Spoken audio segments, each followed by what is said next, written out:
Bereshith, Genesis chapter 37. And Jacob dwelt in the land of his father's sojournings, in the land of Canaan. And this is the genealogy of Jacob. Joseph, being 17 years old, was feeding the flock with his brothers, and the young man was with the sons of Bilhah and the sons of Zilpah, his father's wives.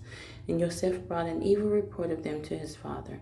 And Israel loved Joseph more than all his children, because he was the son of his old age. Then he made him a long robe. But when his brothers saw that their father loved him more than all his brothers, they hated him and were not able to speak peaceably to him. And Joseph dreamed a dream and told it to his brothers, so they hated him even more. And he said to them, "Please listen to this dream which I have dreamed. See, we were binding sheaves in the midst of the field, and see, my sheaf rose up and also stood up. And see, your sheaf stood all around and bowed down to my sheaf." And his brothers said to him, "Shall you indeed reign over us? Shall you indeed rule over us?" So they hated him even more for his dreams and for his words. And he dreamed still another dream and related it to his brothers and said, "See, I have dreamed another dream, and see, the sun and the moon and the 11 stars bowed down to me." And he related it to his father and his brothers. And his father rebuked him and said to him, "What is this dream that you have dreamed? Shall we, your mother and I, and your brothers indeed come to bow down to the earth before you?" And his brothers envied him, but his father guarded the word. And his brothers went to feed their father's flock in Shechem. And Israel said to Joseph, "Are not your brothers feeding the flock in Shechem? Come, I send you to them." And so he said to him, "Here I am." And he said to him, "Please go and see if it is well with your brothers and well with the sheep, and bring back word to me." So he sent him out of the valley of Hebron, and he went to Shechem. And a certain man found him, and see, he was wandering in the field.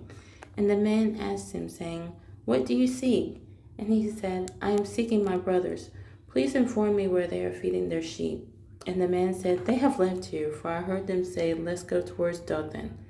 So Joseph went after his brothers and found them in Dothan. And they saw him from a distance, and before he came near them, they plotted against him to kill him. And they said to each other, "See, this master of dreams is coming. Now then, come, let us now kill him and throw him into some pit, and shall say, 'Some wild beast has devoured him.'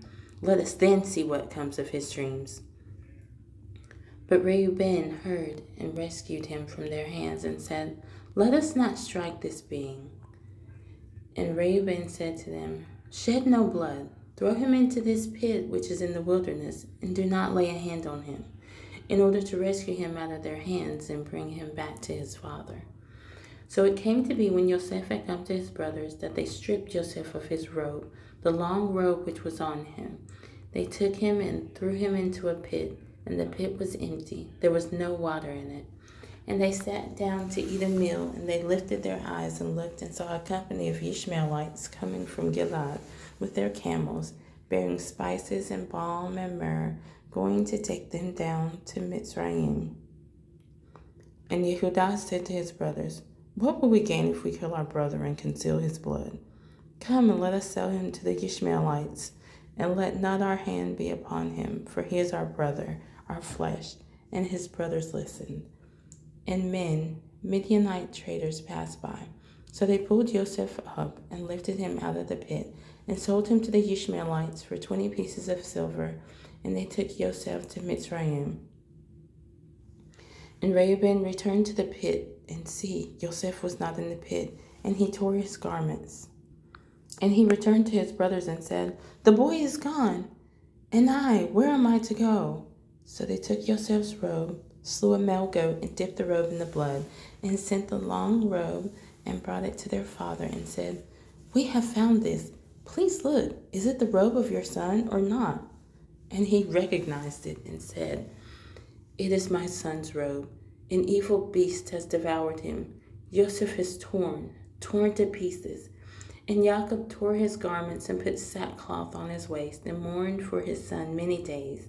And all his sons and all his daughters arose to comfort him, but he refused to be comforted. And he said, "Now let me go down into Sheol." to my son in mourning." So his father wept for him. And the Midianites had sold him in Mitzrayim to Potiphar, an officer of Pharaoh and captain of the guard.